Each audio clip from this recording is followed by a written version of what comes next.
وضرب الله مثلا قرية كانت آمنة مطمئنة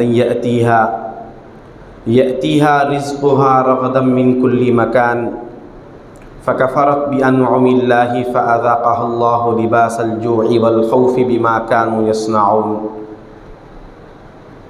صدق الله مولانا العظيم وصدق رسوله النبي الأمين الكريم ونحن على ذلك لمن الشاهدين والشاكرين والذاكرين وقال النبي صلى الله تعالى عليه وآله وصحبه وسلم نعمتان مغبون فيهما كثير من الناس الصحة والفراغ وقال النبي صلى الله تعالى عليه وسلم لا تقوم الساعة حتى يتقارب الزمان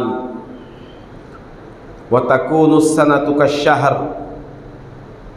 والشهر كالجمعة وتكون الجمعة كيوم واليوم كالساعة وتكون الساعة كذرعة من النار أو كما قال النبي صلى الله تعالى عليه وسلم وقال تعالى في شأن حبيبه إجلالا وإكراما إن الله وملائكته يصلون على النبي يا أيها الذين آمنوا صلوا عليه وسلموا تسليما اللهم صل على سيدنا ومولانا محمد النبي الأمي وعلى آل سيدنا ومولانا محمد النبي الأمي الذي قرنت البركة بذاته ومحياه وتعطرت العوالم بطيب ذكره ورياه.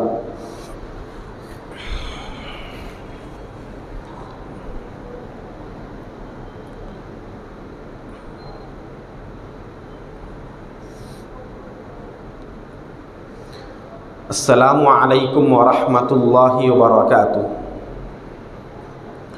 بزرگان ملت، عزیزان محترم، اللہ جل شانہ وعم نوالہ کا بے انتہا شکر ہے کہ اس نے ہمیں سرکار دو جہاں صلی اللہ علیہ وآلہ وصحبہ وسلم کے امت بابرکہ میں پیدا فرمایا اور ہمیں اس پیدائش پر بے انتہا فخر عظیم عنایت فرمایا.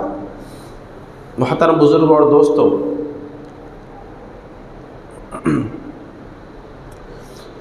اللہ تبارک و تعالیٰ کی نعمتیں ساری مخلوق پر عام ہیں.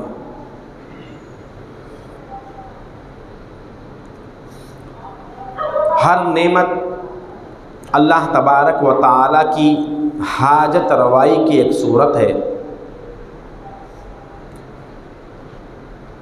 انسان میں سے صرف مسلمان ہی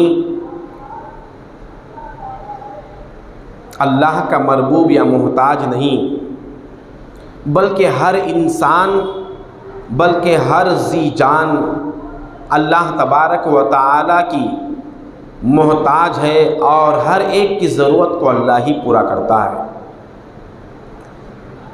مگر مسلمان کی خصوصیت اس میں یہ ہے کہ مسلمان اللہ تبارک و تعالیٰ کی حاجت روائی کو برکت کی صورت اور شکل سے حاصل کرتا ہے. مسلمان کے ساتھ، ایمان والے کے ساتھ اللہ کی ایک غیبی مدد اور نصرت ہوتی ہے جو کسی غیر مسلم کو یا اللہ کے نافرمان کو حاصل نہیں ہے. عام طور سے جس کے ایمان میں کمزوری یا کھوٹ ہے وہ اپنی زندگی کے ہر کمی کوتاہی کو اسباب کے ساتھ جوڑ دیتا ہے کہ فلاں کام ایسا کرنے کی وجہ سے یہ نقصان ہو گیا، یا فلاں کے وجہ سے یہ خرابی آ گئی، ایسا ہوتا تو اچھا تھا. اس کے چند دنیاوی اعتبار سے چند ارادے اور خواہشات اور چند نظریات ہوتے ہیں. حالانکہ اللہ تبارک و تعالیٰ جو اپنے بندے کو پال رہا ہے اور اس کی جو محتاجی دور کر رہا ہے، اس میں کسی بھی شے کا کوئی دخل نہیں ہے. کسی بھی اعتبار سے کسی کا کوئی یہاں عمل دخل نہیں ہے. مسلمان کی خصوصیت یہ ہے کہ وہ اللہ کی برکتوں میں پلتا ہے. جیسے جیسے ایمان میں کمزوری آ گئی، عقائد میں کمزوری آ گئی، ویسے ویسے بندہ اللہ کی برکتوں سے دور ہو گیا۔ ہم جس دور میں ہیں اور جس دور میں زندگی گزار رہے ہیں، اس دور کی سب سے بڑی نحوست جو ہم کو ملی ہے، جو اصل میں ہمارے ہی ایمان کا ایک حصہ ہے، وہ ہے اللہ تبارک و تعالیٰ کی برکتوں سے محرومی۔ دیکھیے، سب کچھ رہنے کے باوجود مسلمان پریشان ہیں۔ نہ ہمارے صحت میں برکت ہے، نہ ہمارے وقت میں برکت ہے، نہ ہماری کمائی میں سیلریز میں برکت ہے، نہ ہماری جوانی میں برکت ہے، نہ ہماری عبادتوں میں برکت ہے۔ ہر اعتبار سے نقص ہو گئے، ہر اعتبار سے۔ وہ بیماریاں جو پہلے نہیں تھی آج کیوں آ گئی ہے؟ ہم نے اس کا جائزہ لیتے ہوئے پہلے ماحول کو دیکھا کہ یہ چیزیں اس طرح سے نقلی ہو گئی، اس لیے ہماری صحت پر اثر ہو گیا۔ وہ بیماریاں جو 60-70 سال کے بعد آتے تھے، اور وہ بیماریاں 40 سال کے بعد، بلکہ اس سے بھی پہلے لوگ شکار ہو رہے ہیں۔ بدلہ کیا ہے؟ اگر یہ کہیں کہ بھئی حالات صحیح نہیں ہیں، چیزوں میں نقلی آ گئی ہے، ملاوٹ آ گیا ہے، تو بتائیے یہ ملاوٹ، یہ اس طرح کی نقلی چیزیں آئی کہاں سے ہے؟ اس کی وجہ کیا ہے؟ اصل میں اللہ تبارک و تعالیٰ اپنی برکتوں کو اٹھا لیا۔ وہ برکتیں ختم ہونے کی وجہ سے لوگوں کے اندر ملاوٹ کا خیال آیا۔ یہ بعد میں آیا، پہلے کو نہیں تھا۔ وقت دیکھیے پہلے کس طرح سے وقت گزرتا تھا، آج ہم خود اس بات کی تصدیق کر سکتے ہیں کہ آج ایک مہینہ جو گزرتا ہے وہ ایک سال کی طرح گزر رہا، یعنی ایک سال جتنی مدت میں جتنے فاصلے سے گزرتا ہے، اور ایک سال میں جتنے کام ہم کرتے ہیں، ایک سال میں جتنے کام کر سکتے ہیں ایک مہینے میں بھی ہم نہیں کر سک رہے۔ 5-6 مہینے میں جو ہمارے گھروں کے کنسٹرکشنز ہوتے تھے وہ 2-3 سال لگ گئے۔ وقت اتنا سمٹ کر کیوں آ گیا؟ وقت میں برکت کیوں چلے گئی؟ سرکار دو عالم صلی اللہ علیہ وسلم نے ارشاد فرمایا، لا تقوم الساعة حتى يتقارب الزمان، قیامت اس وقت تک قائم نہیں ہوگی جب تک کہ زمانہ سمٹ نہ جائے، زمانہ سمٹ کر اتنا قریب نہ ہو جائے کہ ایک سال جو ہے ایک مہینے کی طرح نظر آئے گا، اور ایک مہینہ ایک جمعے کی طرح ہو جائے گا، اور جمعہ ایک دن کی طرح ہو جائے گا، اور ایک دن ایک گھنٹے کی طرح ہو جائے گا، اور ایک گھنٹہ ایک آگ کی چنگاری کے اچھل کر غائب ہونے کی طرح ہو جائے گا۔ وقت میں اتنی برکت نہیں رہے گی جو برکت پہلے زمانے میں تھی، پہلے کے لوگوں میں تھی۔ اب دیکھیے جمعہ گزرا پھر جمعہ آ گیا، ہم نے اندازہ بھی نہیں کیا کس طرح سے جمعہ گیا اور جمعہ آ گیا۔ یہ وقت میں اللہ تبارک و تعالیٰ نے برکت کو ہٹا دیا۔ حضور فرما رہے ہیں تکون السنۃ کالشہر، حدیث کے صاف الفاظ ہے، ترمذی کی حدیث ہے، وہ سال جو ہے مہینے کی طرح ہو جائے گا، والشہر کالجمعۃ، اور مہینہ جمعے کی طرح ہو جائے گا۔ مہینہ آنے میں جتنا فاصلہ ہوتا ہے اتنا فاصلہ نہیں رہتا، جمعے کی طرح مہینہ گزر جائے گا، پھر ایک جمعہ یعنی ایک ہفتہ وَتَكُونُ الْجُمُعَةُ، فرما رہے ہیں کہ وہ جمعہ جو گزرتا ہے کَالسَّاعَةِ، وہ ایک گھنٹے کی طرح گزر جائے گا، کَيَوْمٍ، ایک دن کی طرح گزر جائے گا، ہفتہ دن کی طرح ہو جائے گا، وَالْيَوْمُ كَالسَّاعَةِ، اور ایک دن ایک گھنٹے کی طرح ہو جائے گا، وَتَكُونُ السَّاعَةُ كَذِرَةٍ مِّنَ النَّارِ، اور ایک دن کا تو پوچھو ہی مت، صبح سے شام کیسے گزرتا معلوم ہی نہیں ہے۔ اس کی وجہ یہ ہے کہ بندہ اللہ تبارک و تعالیٰ کی نعمتوں کی جب ناقدری کرتا ہے، اس کی جس نعمت کے ساتھ بندہ ناقدری کا برتاؤ کرتا ہے، اور جس نعمت کو لے کر اس نعمت کو اللہ کی نافرمانی میں استعمال کرتا ہے، تو اس نعمت کو اللہ تعالیٰ ویسے ہی رکھتا ہے، مگر نعمت کے اندر جو برکتیں ہیں، اس نعمت سے جتنا فائدہ اس کو اٹھانا ہے، اس نعمت میں اللہ تبارک و تعالیٰ جتنی گنجائش اور وسعت رکھا ہے، اس کو اللہ تعالیٰ چھین لیتا۔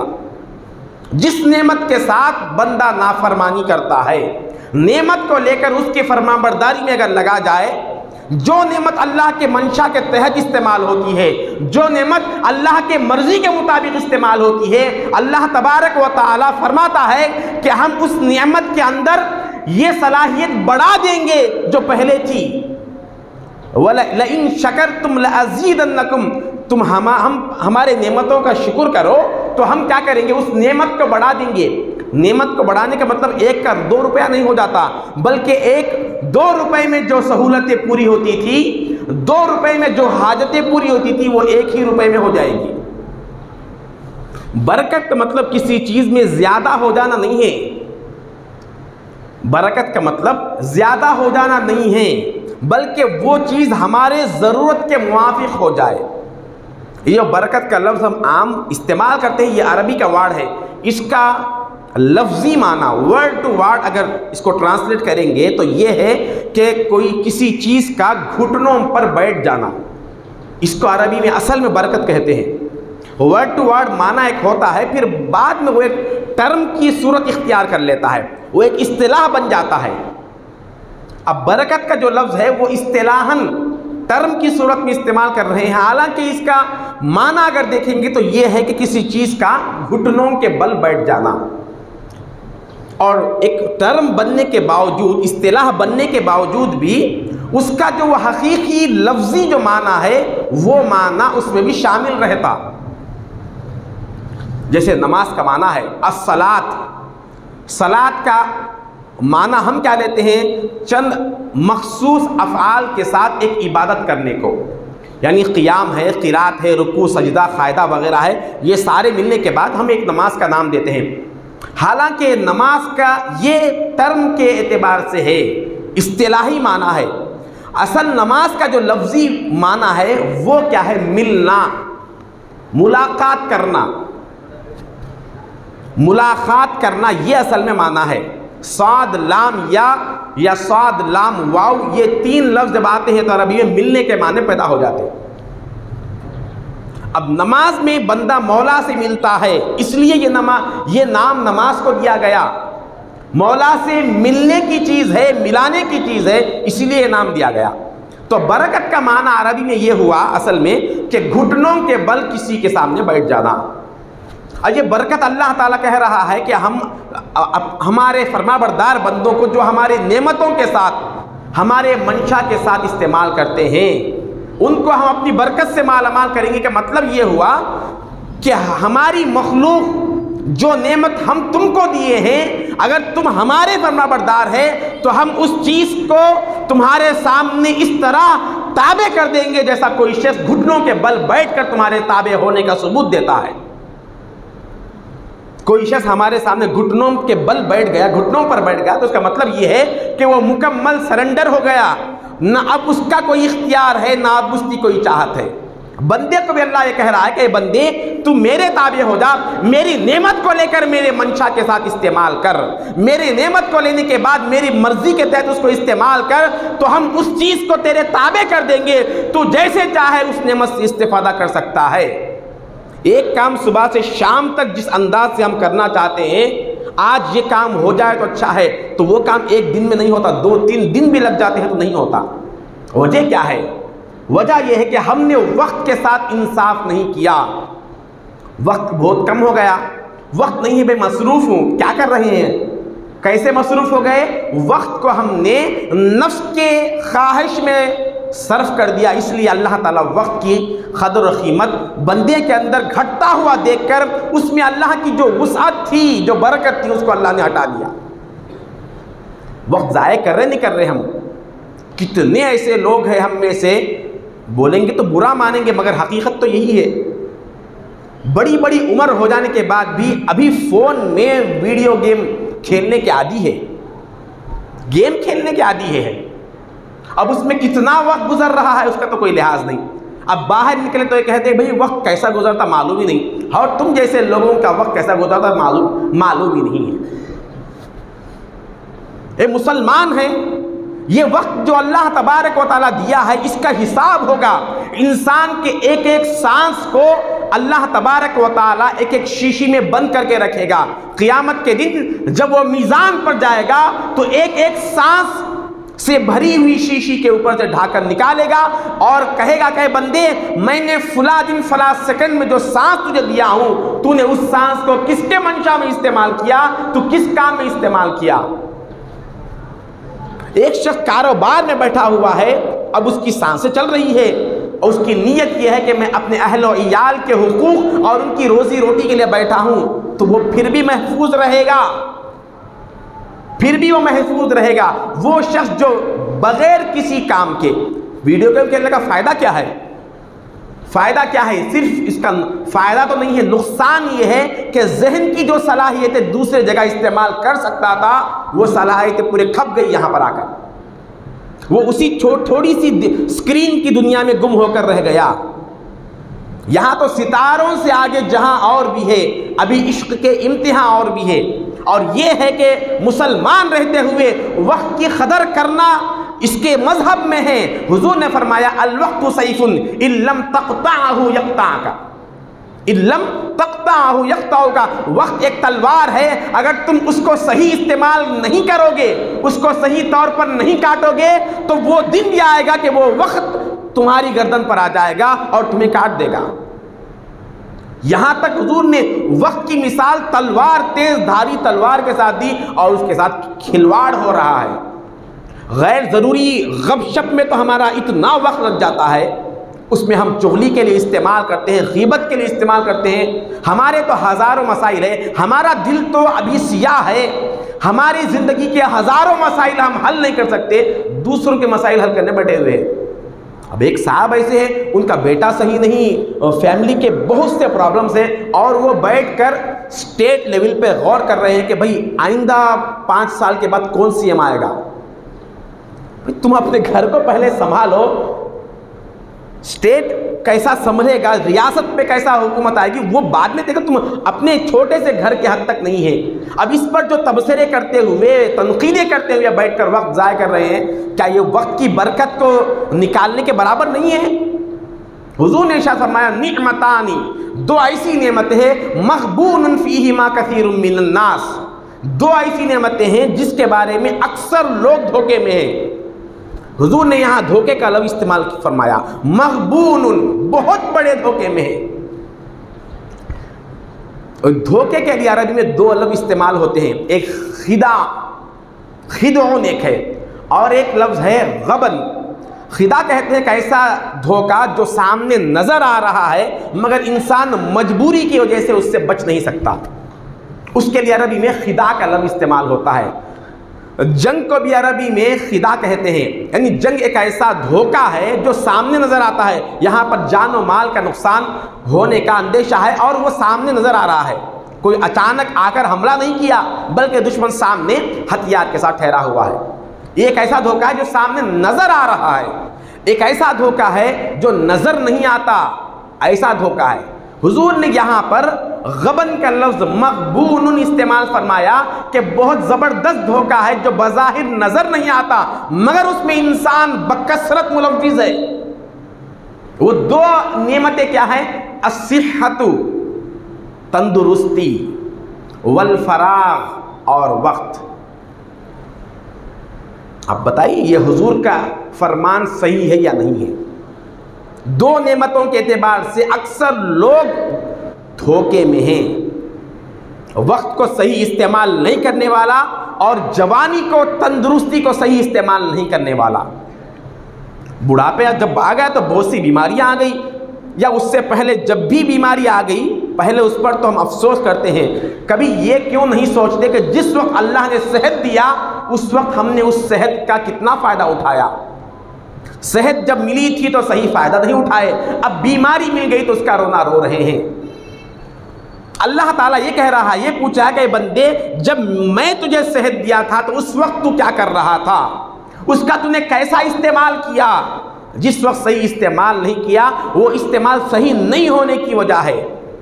آج جو جوان ہمارے جو چھوکرے ہیں کس طرح سے گاڑیاں چلا رہے ہیں، اس جوانی کو اپنی ذاتی چیز اور ہمیشہ رہتی سمجھ رہے ہیں، اس پر جو اکڑ ہے، اس پر جو نہ جھکنا ہے، بیماروں کے ساتھ بدسلوکی ہے، بیماروں کا خیال نہیں کرنا ہے، یہ سمجھ کر کہ میں تو جوان ہوں، میری تو صحت ہے، یہ یقیناً اللہ تعالیٰ اس کو مزہ چکھائے گا۔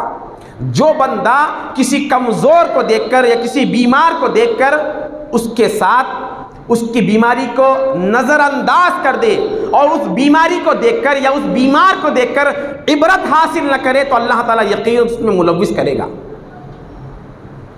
یہ تو کہہ دیتے کہ بھئی یہ فلاں بے احتیاط آدمی ہے اس لیے اتنا بیمار ہے، یہ آدمی صحیح نہیں ہے، یہ جو ہے بالکل ویسا ہے ایسا ہے، بہت تو بول دیے۔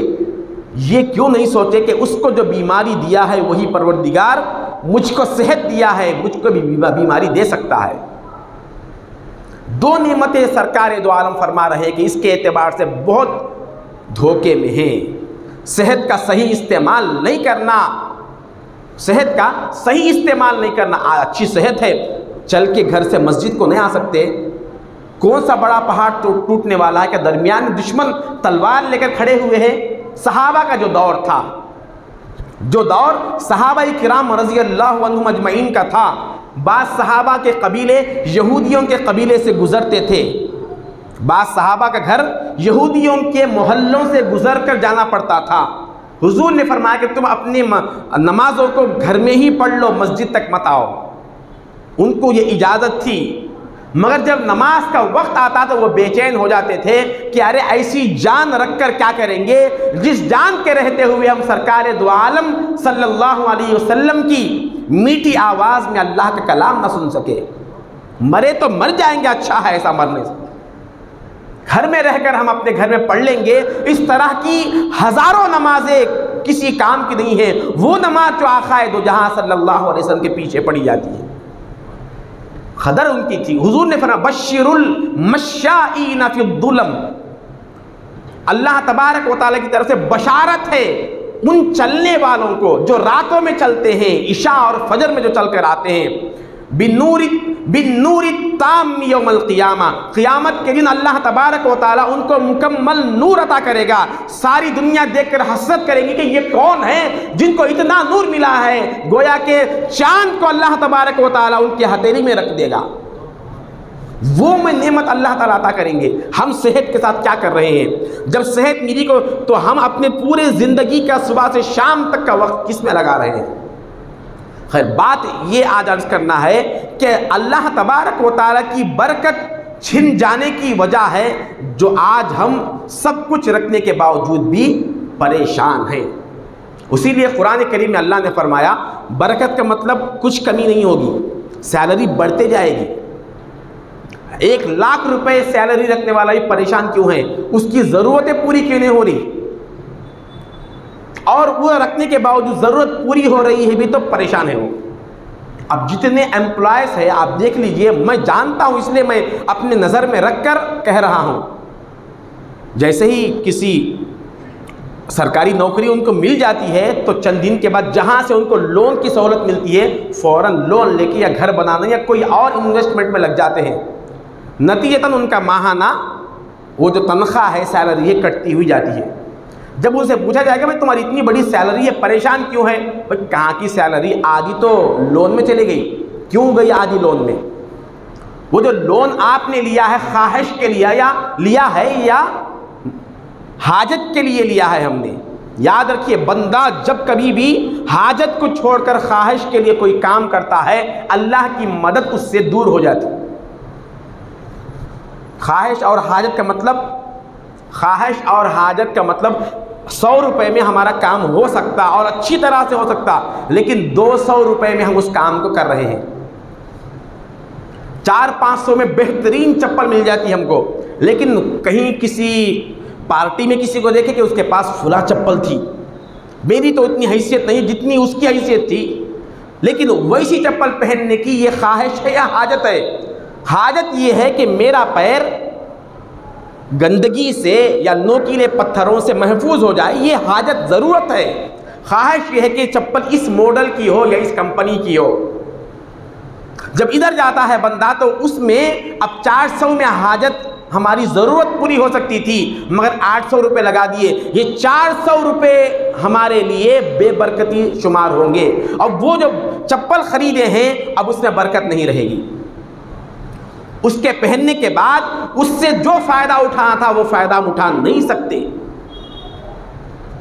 اب ایک تو برکت بے برکتی کی بہت بڑی وجہ یہ ہوتی ہے، بہت بڑی وجہ بے برکتی کیوں آتی ہے، اس کی سب سے بڑی وجہ یہ ہے کہ ہماری نیت صاف نہیں ہے، نیت صاف نہیں ہے۔ ہم اچھا رہنا، دوسرا اچھا رہنا یا نہیں رہنا اس سے سوال نہیں، سامنے والے کی نیند کو خراب کر کے ہم آرام سے سونا چاہتے ہیں، یہ فارمولا جو ہمارے درمیان چل رہا ہے یہ کبھی کامیاب نہیں ہو سکتا۔ کسی کو دیکھ کر نقصان کا خیال آ جائے یا کسی کے مال یا منصب کو دیکھ کر جلن شروع ہو جائے، یہ بدنیتی کی ساری صورتیں ہیں۔ یہاں سے اللہ تبارک و تعالیٰ اس چیز کی برکت نکال لیتا ہے، وہ چیز اتنی ہی رہتی، صبح سے شام تک 1000 روپے کما رہے ہیں اور ایک 1100 روپے کا خرچہ ہے، یہ ہے برکت نہیں ہونا۔ ایک وہ شخص صبح سے شام تک 100 روپے کما رہا ہے مگر اس کا خرچہ 90 روپے ہے، کون مالدار ہے؟ یہ 1000 روپے کمانے والا اس کا خرچ ہے 1100 روپے، گویا کہ یہ 100 روپے کا مقروض ہے، قرض دار ہے۔ وہ شخص جو 100 روپے کما رہا ہے مگر 90 روپے میں اس کی ضرورت پوری ہو گئی، 10 روپے بچے اس کے 100 روپے گئے ہیں۔ برکت ہونے نہیں ہونے میں یہ علامت ہے۔ اب سنیے بے برکتی کیسے آتی ہے، وجہ کیا ہے؟ نیت کے خراب ہونے سے سب سے بڑی نحوست آتی ہے، برکت دور ہو جاتی ہے۔ مولانا روم رحمت اللہ علیہ نے ایک واقعہ بیان کیا کہ ایک بادشاہ تھا، وہ شکار کے لیے نکلا۔ اب دیکھیں وقت کتنا گزر گیا، میں جو مضمون بولنا جا رہا ہوں اس میں کا 20% بھی نہیں ہوا، وقت آدھے سے زیادہ گزر گیا۔ یہ حالت ہماری ہے، وہ جو مضمون پہلے آدھا گھنٹے میں ہوتا تھا وقت ہی نہیں ہے، کیونکہ ہماری نیت صاف نہیں ہے پہلے کہ جتنا جلدی بیان ہو گیا تو اچھا چلے جائے، چھوٹ جائے یہاں سے۔ تو ایک بادشاہ تھا جو شکار کے لیے نکلا، شکار کے نکلتے نکلتے بہت دور نکل چکا تھا، تو اس کو شدید پیاس ہوئی، اپنے دربار کی طرف آنے تک اس کو برداشت کی صلاحیت نہیں تھی، لہٰذا وہ پانی کے لیے تلاش کر رہا تھا، تو اتفاق سے ایک بہت بڑا انار کا باغیچہ نظر آیا، شاہانہ شاہی لباس ہے اس کے جسم پر، وہ اس باغ میں چلا گیا۔ باغ کا جو مالک تھا وہ بادشاہ کو دیکھ کر سمجھ گیا کہ یہ کوئی بڑا آدمی آ رہا ہے۔ بادشاہ تو نہیں سمجھا، اس کو وہ پہچانتا بھی نہیں تھا، کوئی بڑا آدمی آیا ہے سمجھ کر قریب آیا اور پوچھا کہ میں آپ کی کچھ مہمان نوازی کر سکتا ہوں؟ کہا کہ ہاں میں بہت پیاسا ہوں، میرے لیے کچھ پانی کا انتظام کر دو، بس پانی پیش کر دو بس ہے۔ تو وہ جو مالک تھا باغ کا، وہ دیکھا کہ بہت بڑا شاہی آدمی معلوم ہو رہا ہے، لہذا اس کی ضیافت بھی شاہی انداز میں کیا جائے، تو وہ ایک انار توڑا اور اس کا رس نچوڑ کر جوس بنا کر ایک پیالے میں بھر کے گلاس بھر کے بادشاہ کے سامنے پیش کیا۔ بادشاہ ایک تو پیاس کی حالت میں ہے، پیاس کی حالت میں معمولی پانی بھی بہت بڑی نعمت ہے، ایسے میں اس کو انار کا شربت مل گیا۔ وہ جیسے ہی اپنے منہ کو لگایا، ایک گھونٹ پیا اور اپنے منہ سے اس پیالے کو جدا نہیں کر سکا، پورا جب پی گیا تو اس کے دل میں خیال آیا، بھئی ہماری سلطنت میں اتنا بڑا باغیچہ اور اس کا انار اتنا میٹھا، اور میں اتنے زمانے سے محروم ہوں، مجھے معلوم ہی نہیں۔ جب واپس جاؤں تو کسی بھی طرح اس باغ کو قبضے میں کر لوں، اس کو کوئی ایک کیس میں پھنسا کر، کوئی ایک جرم اس پر لا کر یہ باغ کو قبضے میں کر لوں۔ پہلے تو یہ اس پر احسان کیا، جس وقت اس کو پانی بھی نصیب نہیں تھا، شدید پیاس کی حالت تھی، تھوڑی دیر اس کو یہ پانی بھی نہیں ملتا تو مر جاتا تھا، ایسے میں ایک شخص اس کو شربت پیش کیا ہے تو اس کے ساتھ کیا گمان کر رہا ہے؟ یہ انسان ہے یہ۔ اور ہمارے زندگی میں ایسے کتنے حالات گزرے ہیں، ماں باپ کے ساتھ کیا سلوک کر رہے ہیں۔ اس وقت جب ہم کروٹ بھی پلٹ نہیں سکتے تھے، اس وقت ماں باپ میں گود میں اٹھا کر ہماری پرورش کی، آج ان ماں باپ سے ہم کتنے بیزار ہیں، ان کے دوائیوں کے لیے بیزار ہے اور ان کی بیماریوں سے بیزار ہے، ان کے چال چلن سے جب وہ بیمار ہو جاتے ذہنی حالت بھی کمزور ہو جاتی، غصہ بھی زیادہ آ جاتا، ہر چھوٹی بات پر جھگڑنا شروع کر دیتے، ضد آیا تھا۔ انسان جیسے بچپنے سے شروع ہوتا ہے اس کی انتہا بھی بچپنے پر ہوتی ہے۔ ثم تردون الى ارذل العمر لکی لا یعلم من بعد علم شیئا، بچپنا سے شروع اور بچپنے پہ ہی ختم ہے، بچہ ہو جاتا ہے انسان۔ اللہ تعالیٰ اس لیے فرما رہے ہیں اما یبلغن عندک الکبر احدہما او کلاہما فلا تقل لہما اف ولا تنہرہما وقل لہما قولا کریما، جب تمہارے دو ماں باپ یا دونوں میں سے کوئی ایک بڑھاپے کے اس مقام پر پہنچ جائے، اس مقام پر جب پہنچ جائے تو ان کے بارے میں ان کے سامنے اف تک مت کہو، اتنا احسان کیا۔ ارے اس کا تو شربت کا تو کوئی احسان نہیں ہے جو احسان ماں باپ کی اولاد پر ہے، وہ بچے کو معلوم نہیں ہوتے۔ ماں باپ کیا ہے معلوم ہونے کے واسطے پھر ماں باپ بننا پڑتا ہے، باپ کیا ہے بننے کے واسطے باپ بننا پڑتا ہے، اس سے پہلے معلوم نہیں ہوتا، معلوم نہیں ہوتا اس سے پہلے۔ تو یہ شخص یہ سوچ رہا ہے بادشاہ کہ اس کو میں اپنے قبضے میں کر لوں تو ہر دن یہ شربت پیتا رہوں گا۔ یہ کہا چونکہ زیادہ پیاسا تھا اس لیے کہا کہ ایک اور شربت والی گلاس دے دو، ایک اور پیالہ شربت کا دے دو، تو وہ گیا پھر شربت لا کے دیا۔ پیالہ وہی ہے، شربت کا رنگ بھی وہی ہے، اور پہلے پیالے میں ایک گلاس بھر کے جہاں تک تھا بالکل وہاں تک ہے، اب جیسے ہی منہ لگایا تو انتہائی کسیلا اور کڑوا ہے، فوراً جدا کر دیا منہ سے، کہنے لگا اے باغبان یہ جو شربت لایا ہے کیا اسی باغیچے کے انار کا ہے؟ وہ کہا ہاں کہ بالکل اسی باغیچے کے انار کا ہے۔ کہا جس وقت تو پہلے جو انار لا کر اس کا جو رس دیا تھا کیا اسی درخت کا ہے؟ ہاں درخت بھی وہی ہے، باغ بھی وہی ہے، درخت بھی وہی ہے، انار بھی وہی ہے، پیالہ بھی وہی ہے۔ کہا کہ پھر یہ کڑوا کیسے ہو گیا، یہ تبدیلی کیسے آ گئی، یہ کیسے بدل گئی، اس کا مزہ کیسے بدل گیا؟ تو وہ باغبان باخدا تھا، وہ کہنے لگا شاید ایسا معلوم ہوتا ہے کہ باغ تو وہی ہے، باغ نہیں بدلا، پیالہ تو وہی ہے، پیالہ نہیں بدلا، انار بھی وہی ہے، انار بھی نہیں بدلا، معلوم یہ ہوتا ہے کہ پینے والے کی نیت بدل گئی ہے، جس کی وجہ سے شربت کا رنگ ویسے ہی ہے، اس کی کوانٹٹی ویسے ہی ہے، صرف کوالٹی بدل گئی، اس کا جو مزہ تھا پینے والے کی نیت کی وجہ سے اس کا مزہ بدل گیا، اور کچھ بھی نہیں ہے۔ تمہاری اس کی نیت کو بھانپ گیا، یہ مالی اتنا باخدا تھا، پہلے کیا نیت تھی اب کیا نیت آ گئی۔ نیت میں جب کھوٹ آتی ہے اللہ تبارک و تعالیٰ وہیں سے اپنے رحمتوں کو اٹھا لیتا ہے، اس کے رحمتوں میں وہیں سے خرابی، وہ جو برکتیں لینا تھا وہ برکتوں سے محروم ہو جاتا ہے، سب کچھ رکھنے کے باوجود پریشان رہتا ہے۔ بہت سے وہ لوگ بھی ہیں جو 10-15 ہزار کی تنخواہوں پر بھی مطمئن اور بے خوف و خطر ہے، اور وہ بھی لوگ ہیں جو بڑی بڑی گاڑیاں ہیں، سب رکھنے کے باوجود پریشان ہے۔ وجہ کیا ہے؟ جو نعمت اللہ دے رہا ہے اس کو اللہ کے منشا کے تحت استعمال نہیں کیے۔ آنکھ ضائع ہو گئی تو پہلے یہ سوچنا چاہیے کہ یہ آنکھ جو اللہ نے مجھے دیا ہے، آنکھ سلامت رہنے تک میں نے اس آنکھ کو اللہ کے منشا کے تحت استعمال کیا یا اس کی نافرمانی میں استعمال کیا۔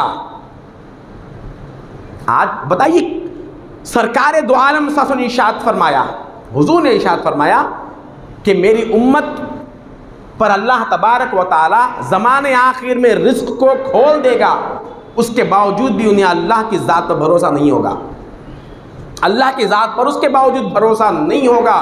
یہ حالت ہماری ہے کہ نہیں ہے؟ کیا رزق کشادہ ہے مگر کھانے کی فرصت نہیں ہے، کھانے کی فرصت نہیں ہے، بہت جلد لوگ مر رہے ہیں۔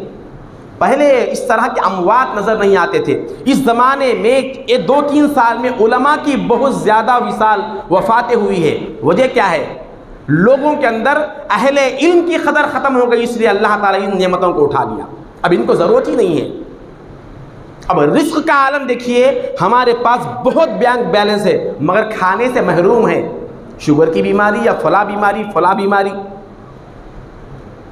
ایسے لوگوں کو بھی ہم جانتے ہیں جو اپنے علاقے میں ان کی مٹھائی کی دکان بہت مشہور ہے مگر وہ مٹھائی کھانے سے محروم ہے۔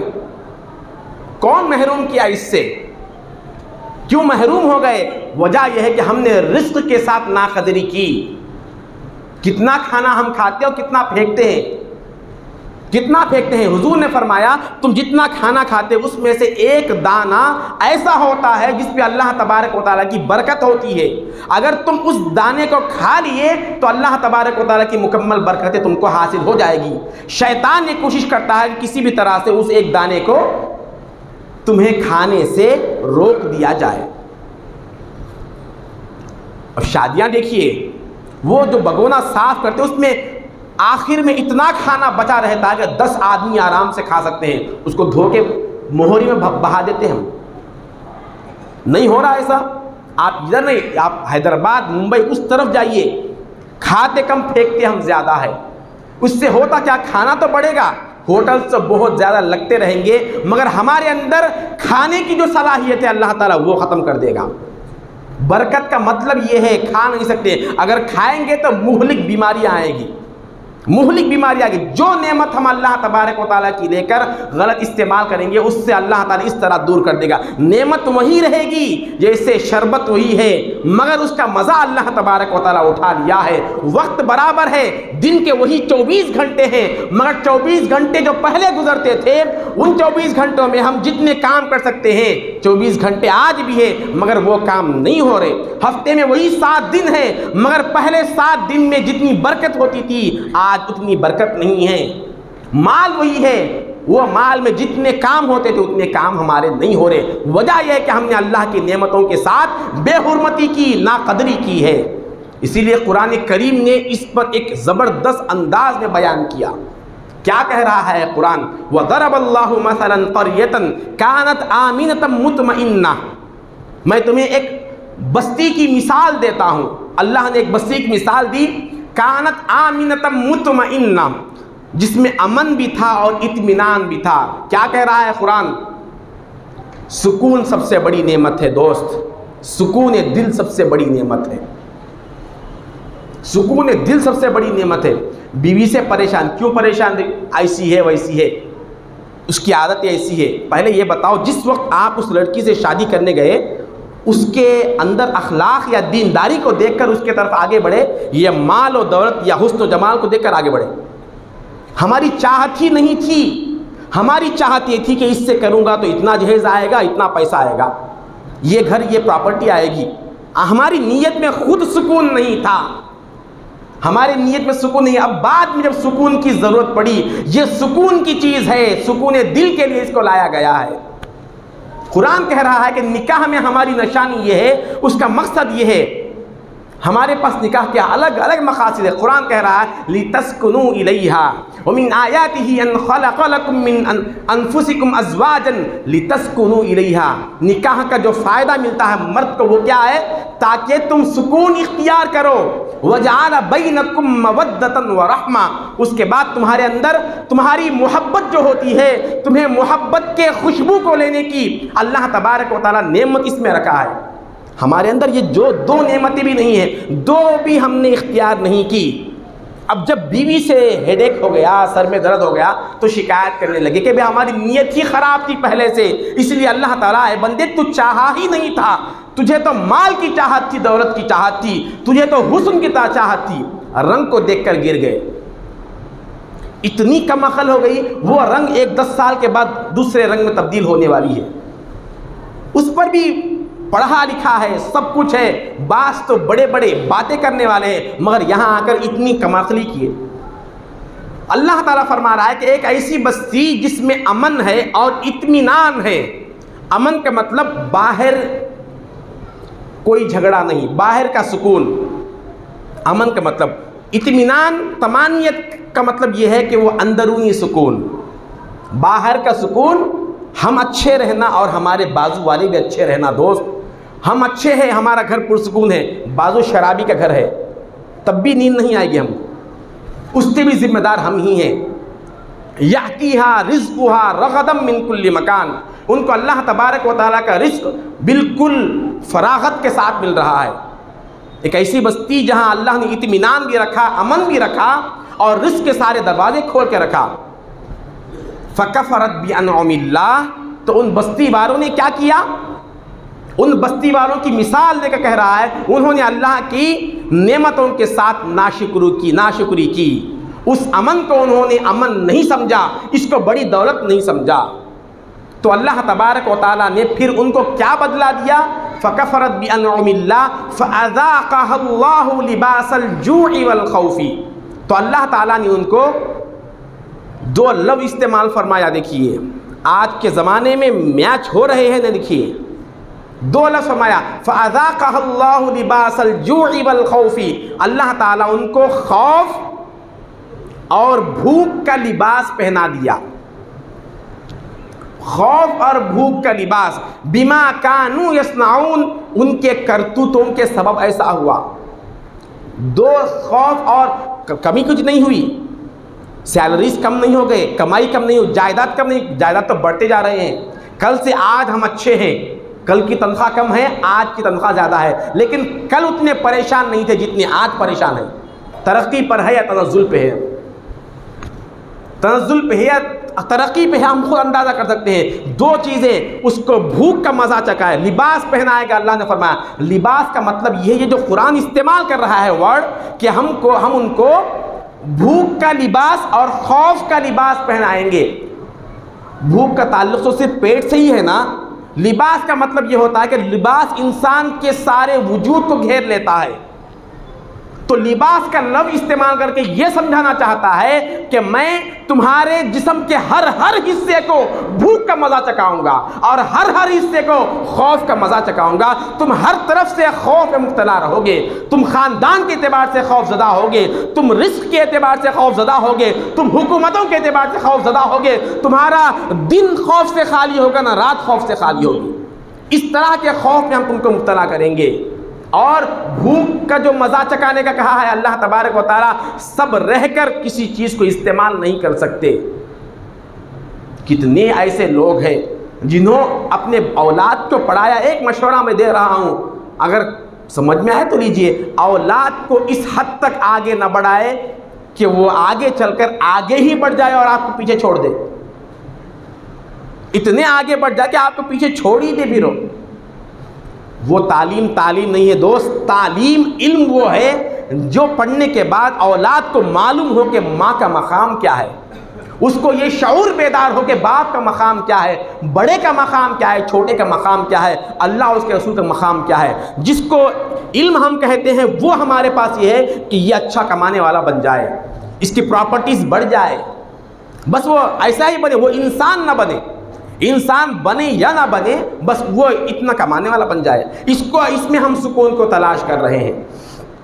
القصہ مختصر بات یہ ہے کہ اللہ تبارک و تعالیٰ کا اصول یہ ہے، اس کی سنت یہ ہے کہ جب بندہ اس کی جانب سے آنے والی نعمت میں اپنے منشا کو شامل کرتا ہے، اپنے منشا سے استعمال کرتا ہے، تو اس میں سے اللہ کی برکتیں اٹھ جاتی ہے۔ جب اللہ کی برکتیں اٹھ جاتی ہے تو انسان سب کچھ رہنے کے باوجود بھی پریشان رہتا ہے، اس سے فائدہ نہیں اٹھا سکتا۔ یہ بات صرف عرض کرنا ہے۔ آج ہم اس دور میں شامل ہے، سب کچھ رہنے کے باوجود ہر چیز نقلی ہو گئی۔ اس پر تو اعتراض ہے نا سب کو، ترکاریاں بدل گئی، اس میں جو ہے ملاوٹ ہے، بکروں میں، مرغیوں میں، سب میں تبدیلی آ گئی۔ بتائیں کہ ہم میں کیا تبدیلی نہیں آئی؟ کیا تبدیلی ہم میں نہیں آئی؟ پہلے تبدیلی یہاں آتی ہے، ہم بدلتے ہیں تو جہاں بدلتا ہے۔ جہاں پر ڈالنے کی، لوگوں پر، دنیا پر ڈالنے کی کوئی ضرورت نہیں ہے۔ تبدیلی ہمارے اندر آتی ہے، اس کا اثر باہر گرتا ہے۔ اسی لیے قرآن فرماتا ہے جب تمہیں کسی کے سدھارنے کا خیال آئے تو پہلے اس سدھار کو اپنے نفس کی طرف پھیر لو۔ علیکم انفسکم یا ایھا الذین آمنوا علیکم انفسکم، سب سے پہلے تم اپنے نفس کو پاک کر لو، تم اپنے دل کو صاف کر لو، سب ماحول درست ہو جائے گا۔ ہمارے خراب ہونے کی وجہ ہے کہ ماحول خراب ہوتا ہے۔ ہر شخص سامنے والے کو درست کرنا چاہتا ہے اور خود کو درست کرنا نہیں چاہتا۔ کیسے سماج درست ہوگا؟ صحابہ کرام کا دور تھا، سب سے بڑی بیماری جو آئی ہمارے اندر وہ یہ ہے کہ میں اچھا رہوں، میری بچے اچھا رشتہ ہے تو ہم اپنے لیے رکھ لیتے، اپنے بچوں کے لیے، بازو والے کے لیے کیوں نہیں رکھے ہم؟ حالانکہ مسلمان کون ہیں؟ مسلمان کی ڈیفینیشن حضور فرما رہے ہیں کہ وہ ہے جو تمہارے لیے پسند ہو وہ دوسرے کے لیے دو۔ نہ بڑوں کا ادب ہے، شادیاں دعوتیں ہوتی ہیں، ایک کرسی ہے، ہم جوان ہیں تھوڑی دیر انتظار کر سکتے ہیں، ایک بوڑھا ٹھہرا ہوا ہے، بوڑھا آدمی زیادہ ٹھہر نہیں سکتا، وہ کرسی جانتے ہوئے بھی ہم بیٹھ گئے، اس کو ٹھہرنے کے لیے چھوڑ دیے۔ اس کو گناہ بھی نہیں سمجھ رہے ہم۔ جس وقت اللہ تبارک و تعالیٰ وہی بڑھاپا ہم پر لائے گا اور کوئی نوجوان ہمارے سامنے یہ حرکت کرے گا، اس وقت معلوم ہوگا کہ اس وقت جب میں نے ایک بوڑھے کو کرسی دینے کے بجائے میں اختیار کر لیا تھا، اس پر کیا گزرا تھا۔ یہاں تو بات میں یہ کانسیپٹ دینا چاہ رہا ہوں کہ ہم سب کو اچھا رکھتے ہوئے بازو والے کے خیر خواہی کا خیال کریں۔ صحابہ کا دور اس سے بھی اعلیٰ خیال کا تھا، وہ اپنے آپ کو بھوکا رکھ کر بازو والے کا خیال کرتے تھے۔ ان کے زمانے میں برکتیں اس لیے تھی، وہاں 2 دن تک آقائے دو جہاں اور سرکار دو عالم صلی اللہ علیہ وسلم کے صحابہ بھوکے رہتے تھے، پیٹ پر پتھر باندھتے تھے، اس کے باوجود ان کے اندر شکر گزاری یہ تھی، ہم اس پر بھی اللہ سے راضی یہ کہتے تھے، اس کے باوجود بھی ان کے ایمان میں کوئی فرق نہیں آیا۔ کیا وہ کمتر تھے؟ اچھا کھانا پینا پہننا اوڑھنا یہی زندگی کی کامیابی ہے تو سرکار دو عالم صلی اللہ علیہ وسلم کے پاس ایک ہی لباس تھا، ایسے بھی دن گزرے تھے، ایک ہی لباس تھا، ایسے بھی دن گزرے تھے۔ ہمارا حال کیا ہے؟ اچھے خاصے لباس ہے گھر میں اور ہم ٹی شرٹاں پہن لے کے آتے، پورا ہاتھ کھلا ہے اور چڈی پہننا بھی شروع کر دیے۔ کپڑے نہیں ہیں ہمارے پاس، اچھی زبردست گاڑی ہے 15-20 لاکھ کی، اس میں چڈی پہن کے ہے۔ یہ نظریہ لباس کے پیسے ہے مگر لباس پہننے سے محروم ہے، ذہن سے ہی یہ بات نکل گئی۔ ارے باہر پھرنا بھی الگ بات ہے، مسجدوں میں بھی یہی لباس پر پہن کر آ رہے ہیں۔ کیا سرکار دو عالم صلی اللہ علیہ وسلم کے زمانے حضور کی زندگی کبھی حضور نے یہاں تک کا کوئی کرتا پہنا تھا؟ کوئی اٹھ کر ثابت کر دے۔ اس کو پسند بھی نہیں فرمایا۔ حضور کی آستین یہاں تک ہوتی تھی، کلائی کے بعد یا گھٹوں تک حضور کی آستین ہوتی تھی، یہ آستین حضور کی تھی۔ اس کو فالو کیوں نہیں کیا ہم نے؟ کپڑوں میں کیا اعتبار ہم نے رکھا اور یہ بتا دیا کہ مسلمانوں کا لباس الگ لباس نہیں ہے، حضور نے کوئی لباس الگ طور پر مقرر نہیں کیا، جیسے چاہے پہن لو۔ اس میں تنگی کیوں آ گئی ہمارے اندر؟ لباس نہیں، وہ لوگ بھی تھے، وہ لوگ صحابہ کرام سرکار دو عالم کا حال خود یہ تھا، ایک ایک جوڑا تھا مگر تن بھر لباس ہوتا تھا۔ چست لباس پہننا یہ شریعت کے خلاف ہے، سنت کے خلاف ہے۔ یہ صحیح ہے کہ حضور نے کرتا پیجامہ یا جھبا پہننے کا حکم الگ سے نہیں دیا، لیکن حضور نے لباس کے چند اصول ضرور بیان کیے۔ وہ یہ اصول تھے کہ جب تم پہنے تو وہ لباس تمہارے جسم کو چمٹا ہوا نہ ہو، چست لباس نہ ہو، تمہارے جسم کو لگا ہوا یہ لباس نہ ہو۔ کیا پہن رہے ہیں لباس مسلمان جب سے غیروں کی چال چلنا شروع کیا؟ کیوں شروع کیا ہم؟ یہ بھی اسی مضمون کے تحت ہے۔ غیروں اپنے مذہب کی اہمیت جو اللہ نے سنت رسول کی نعمت جو دیا ہے، ہم نے اس نعمت کو ٹھکرا دیا، اس لیے یہود و نصارہ کی زندگیاں ہمارے گھروں میں آ گئی۔ ایسا تنگ لباس پہن کر ہم آ رہے ہیں، نہ صحیح بیٹھ کر پیشاب کر سکتے ہیں ہم اس پر، ویسا پینٹ پہن رہے ہیں۔ نتیجتاً کیا ہوا؟ ٹہر کر پیشاب کرنا شروع کر دیے۔ ٹہر کر جو پیشاب کرتا ہے، حضور نے فرمایا اس کو یقیناً عذاب قبر ہوگا، یقیناً عذاب قبر ہو، کیونکہ وہ چھینٹے اس پر کہاں اچھلے گی نہیں معلوم۔ اب مچھر کیوں پیدا ہو رہے؟ جہاں کہیں مچھر نظر آئے، آپ کو میں تحقیق کے ساتھ کہہ رہا ہوں، کوئی اس محلے میں یا معاشرے میں ٹہر کر پیشاب کرنے والا ہے، اسی لیے مچھر آئے۔ ایک چھینٹا جہاں اڑ جاتا، یہ مچھر صرف جو ہے پیشاب کے قطروں کے لیے آتے ہیں۔ اس کی پیداوار بھی وہیں سے ہوئی۔ جب نمرود کے قوم نے ننگے ہو کر پیشاب کیے تو اس پیشاب کے غذا کو، اس کو صاف کرنے کے لیے اللہ تبارک و تعالیٰ مچھر کو پیدا کیا۔ ہمارا حال بھی ہے، لباس وہ پہن رہے ہیں، ہم دیکھتے ہی معلوم نہیں مسلمان ہے یا کوئی ہے، کون ہے۔ اب وہ آ کے سلام کرا تو ہم شرمندہ ہو رہے، السلام علیکم، تو مسلمان ہیں، تمہاری صورت اگر پہلے سے وہ ہوتی تو ہم خود آگے بڑھ کر تمہیں سلام کرتے تھے، آگے بڑھ کر سلام کرتے تھے۔ ہزاروں کے سوٹ پہننے اور کپڑے پہننے کی ہمارے پاس صلاحیت ہے، 20 25 50 روپے کی ٹوپی نہیں خرید سکتے ہم، اس پہ شرم آتی ہے، کیونکہ یہ لباس رسول ہے، یہ آقا دو جہاں کی صورت کا حصہ ہے، اسی لیے ہمیں وہ لباس پسند نہیں ہے۔ میں ٹوپی پہن کر جاؤں گا تو لوگ کیا کہیں گے؟ قیامت کے لیے سب ختم ہوں گے، وہی ایک ذات گرامی آئے گی ساتھ میں، جس کے سنت کو دیکھ کر ہم کمتر سمجھ رہے تھے، جس کے سنت کو صورت کو اختیار کرنے کے لیے ہم پیچھے ہٹ رہے تھے۔ یہ نعمت اللہ تبارک و تعالیٰ اس امت میں رکھا، اس نعمت کی اہمیت اللہ تبارک و تعالیٰ کے پاس ہے۔ صحابہ کرام رضی اللہ عنہم اجمعین کی زندگیوں کو دیکھو دوستو، ہم بڑے خسارے میں ہیں، اور جو کچھ کمی اور نقصان ہے وہ سب ہمارے کرتوت ہے، اس کا سبب ہم خود ہے۔ پہلے اس بات کو ہم اپنے آپ کے ساتھ جوڑ کر منوا نہیں لیں گے اپنے آپ کو، اس وقت تک ہمارا یہ معاشرہ بدل نہیں سکتا۔ گنتے بیٹھیے، محاسبہ کرنا ہے کہ اللہ تو کیا نعمت مجھے دیا ہے، آنکھ دیا ہے، کیا کبھی سوچے ہم کون دیا، کہاں سے لائیں گے؟ اگر اس کا بل ہوتا تو صبح سے شام تک جتنا دیکھیں اس کا بل پے کریں تو کیا کر سکیں گے ہم؟ اللہ بل رکھا ہے، وہ بل صرف یہ رکھا، وہ تن جو دیا ہے وہ یہ بل نہیں رکھا تم ہاتھ کا بل پے کرو، کان کا بل پے کرو، ناک کا، زبان کا بل پے کرو، نہیں فرمایا۔ وہ صرف یہ کہہ رہا ہے جو کچھ میں آزاد دیا ہوں میرے محبوب کے انداز میں اس کو ڈھال کر رکھو، کسی کا حساب بھی نہیں لوں گا میں۔ بہت آسان ہے، اپنی حاجت پوری کر لو۔ میں یہ نہیں کہہ رہا ہوں کہ آپ آخر مسجد میں بیٹھ جائے، کاروبار چھوڑ دے، اپنی ہی ضرورت کو پورا کریں، مگر اس ضرورت کو اللہ کے منشا کے تحت استعمال کریں۔ لباس مت پہنو، یہ نہیں کہہ رہے ہم لباس پہ سٹائل استعمال نہ کرو، سٹائل کے ساتھ پہنو، اچھا عمدہ لباس پہنے۔ حضور نے اپنی زندگی میں ایک مرتبہ 22 لاکھ کی قیمت کا لباس پہنا، 10 منٹ پہن کر حضور نے اتار دیا۔